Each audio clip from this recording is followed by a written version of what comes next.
Hello friends, स्वागत है आप सभी का आपके अपने YouTube channel Cybotech education group में। आज के इस वीडियो में हम लोग जानेंगे डी काउंट ए फंक्शन के बारे में एक्सेल में, और ये भी जानेंगे कि कैसे ये अलग है डी काउंट फंक्शन से। देखिए, मैंने यहाँ पे ऑलरेडी कुछ आइटम्स प्राइस के साथ रखे हैं, जहाँ आइटम्स जो है वो टेक्स्ट फील्ड है, क्योंकि टेक्स्ट वैल्यू रखे हुए हैं, जैसे लैपटॉप है, डेस्कटॉप है, कीबोर्ड है, माउस है। और जो प्राइस फील्ड है वो एक न्यूमेरिक फील्ड है। इसने न्यूमेरिक वैल्यूज़ रखा हुआ है, जैसे 22,000 पहले लैपटॉप की कीमत है, डेस्कटॉप की कीमत 15,000 एंड सो ऑन।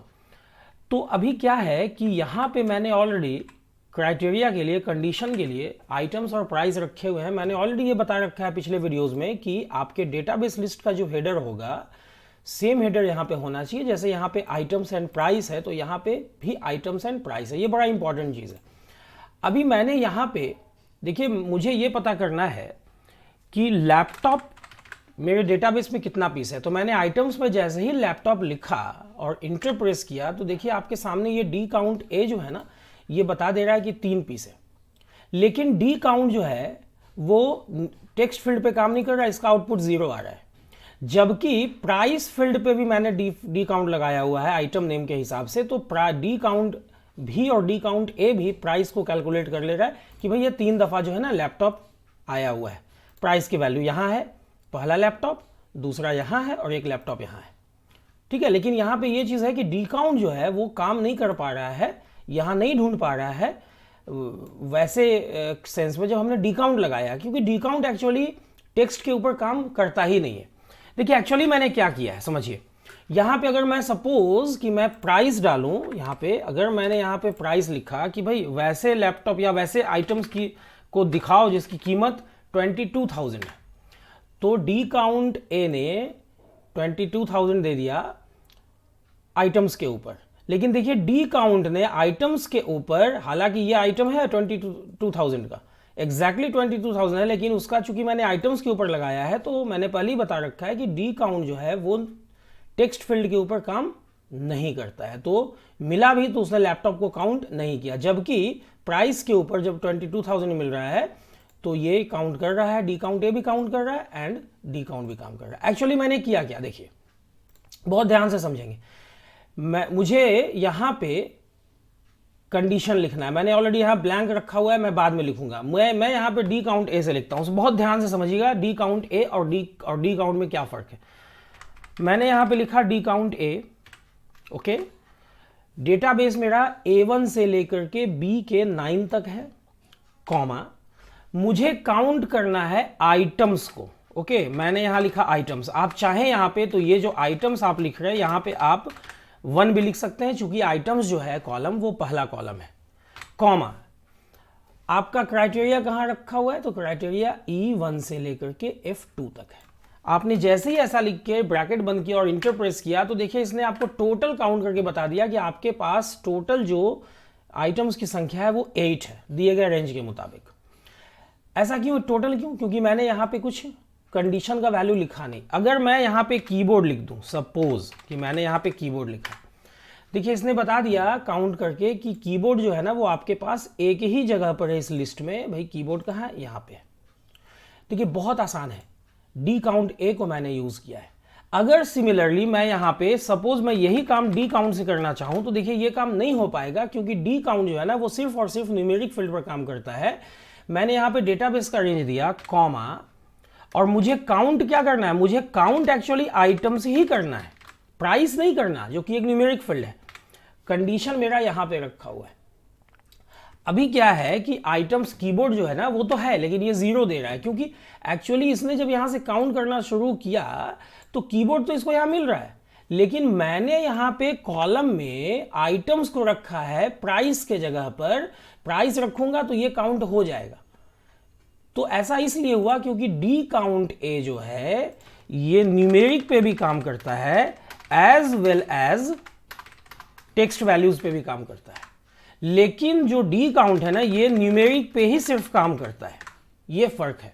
इसी तरह से अगर मैं डी काउंट ए को लगाऊं, डी काउंट ए को मैंने लगाया प्राइस के कैलकुलेशन के लिए सपोज, तो मैंने यहां पे लिखा ऐसे, ये डेटाबेस रेंज दे दिया, कॉमा इस दफा मुझे प्राइस को कैलकुलेट करना है, मैंने यहाँ डबल कोटेशन में प्राइस लिख के रखा, या आप चाहे तो यहाँ पे 2 भी लिख सकते हैं विदाउट एनी डबल कोटेशन, क्योंकि प्राइस जो है ना वो सेकेंड फील्ड है आपके डेटाबेस का।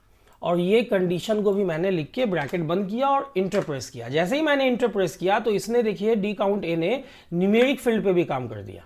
सही बात है, इसने 1 दे दिया। और डी काउंट अगर मैं लगाता हूं यहां पे सिमिलरली इसी ढंग से मैंने यहां पे डेटाबेस रेंज दे दिया, कॉमा, डबल कोटेशन में मैंने प्राइस दे दिया, कॉमा, और ये जो है ना ये मेरा ऐसे मैंने ब्रैकेट बंद करके इंटर प्रेस कर दिया। तो देखिए जहां एक तरफ टेक्स्ट पे डी काउंट काम नहीं कर रहा है, वहीं डी काउंट ए जो है ना वो टेक्स्ट पे भी काम कर रहा है प्लस न्यूमेरिक फील्ड पे भी काम कर रहा है। ये बेसिक डिफरेंस है। हालांकि काउंट, अब जैसे मैंने यहां पे लैपटॉप लिखा तो लैपटॉप, तो देखिए ये बता देगा कि लैपटॉप की संख्या आपके पास कितनी है। डी काउंट ए इसमें पॉसिबल नहीं है कि वो काउंट करेगा। इसी ढंग से आप चाहते हैं कि वैसे आइटम्स कितने हैं आपके इस लिस्ट में, इस डेटाबेस रेंज में, जिसकी कीमत 10,000 रुपए से ज्यादा है, तो आप प्राइस कॉलम में इधर वाले सेक्शन में, कंडीशन वाले सेक्शन में ग्रेटर देन 10,000 जैसे ही आप टाइप करेंगे, ये देखिए आपका खुद से कैलकुलेट होकर सामने चला आया कि वैसे आइटम्स की संख्या 5 है जिसकी कीमत 10,000 से ऊपर है। अगर आप यहां पे ऐसा लिखते हैं कि भाई वैसे आइटम्स की संख्या कितनी है जो लैपटॉप भी है प्लस जिसकी कीमत 25,000 से ज्यादा है, वैसे आइटम्स आपके पास नहीं है। अच्छा ठीक है, तो वैसे आइटम्स को बताओ जिसकी कीमत 21,000 से ज्यादा है, वैसे लैपटॉप की कीमत की संख्या बताओ, तो आपके पास ये 2 निकल के आ रहा है।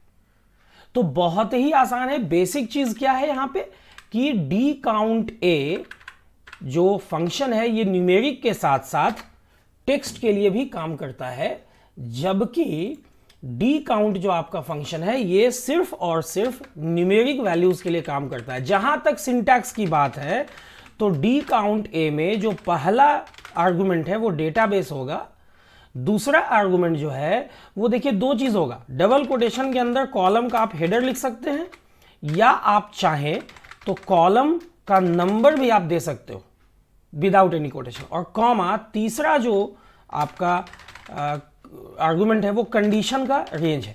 और यही चीज, यही सेम सिंटैक्स आपका डी काउंट ए का भी है, डी काउंट का भी है। तो जहां तक सिंटैक्स की बात की जाए तो डी काउंट ए और डी काउंट दोनों का सिंटैक्स एक ही है, लेकिन अंतर कहां है? अंतर है सिर्फ इस बात में कि डी काउंट ए जो है वो काउंटिंग का काम दिए गए डेटाबेस के अंदर दिए गए कंडीशन के हिसाब से न्यूमेरिक फील्ड पे भी करता है, एज वेल एज साथ ही साथ टेक्स्ट फील्ड पर भी करता है, जबकि डी काउंट जो है फंक्शन है वो सिर्फ और सिर्फ न्यूमेरिक पे भी करता है। यहां पे मैं एक चीज और बताना चाहूंगा आप लोगों को। यहां पे जो आप लोगों ने आइटम्स देखा है ऐसे डबल कोटेशन में, ये एक सेकंड सिंटैक्स है। आप यहां पे चाहें तो ऐसे 1 भी लिख सकते हैं, क्योंकि आइटम्स देखिए आपका ये पहला कॉलम है। आप ऐसे भी लिख के काम कर सकते हैं, सेम आउटपुट आएगा। यहां पे भी मैंने आइटम्स लिख के रखा था, यहां पे भी मैं 1 लिख सकता हूं। और यहां पे जहां पे हम लोगों ने डबल कोटेशन में प्राइस लिखा था, यहां पे आप कॉलम का नंबर भी डाल सकते हैं। निश्चित रूप से इस केस में यहां पे प्राइस कॉलम जो है वो सेकंड नंबर पे है, तो मैंने 2 लिखा प्राइस के जगह पे। और सिमिलरली डी काउंट के केस में भी अगर आप प्राइस डबल कोटेशन में ना लिख के 2 लिखते हैं तो सेम काम, सेम आउटपुट आपका आता है। तो ये 2 अलग अलग तरीका था यूज करने का, उस फील्ड को देने का। तो उम्मीद करता हूं कि ये दोनों तरीका आप लोगों को समझ में आया होगा, आप लोगों का कॉन्सेप्ट क्लियर हो गया होगा डी काउंट ए का, और ये भी पता चला होगा कि डी काउंट ए और डी काउंट में क्या फर्क है। तो अगर आप लोगों को वीडियो पसंद आई हो तो वीडियो को लाइक और शेयर करना ना भूलें। जिन लोगों ने भी चैनल को अभी तक सब्सक्राइब नहीं किया है, प्लीज प्लीज प्लीज चैनल को सब्सक्राइब कर दें, बेल बटन को दबा दें, ताकि जो भी अपडेट मैं दूं उसका नोटिफिकेशन आप लोगों तक सबसे पहले पहुंचे। वीडियो के लास्ट तक बने रहने के लिए आप लोगों का बहुत बहुत शुक्रिया, धन्यवाद, थैंक्स अ लॉट।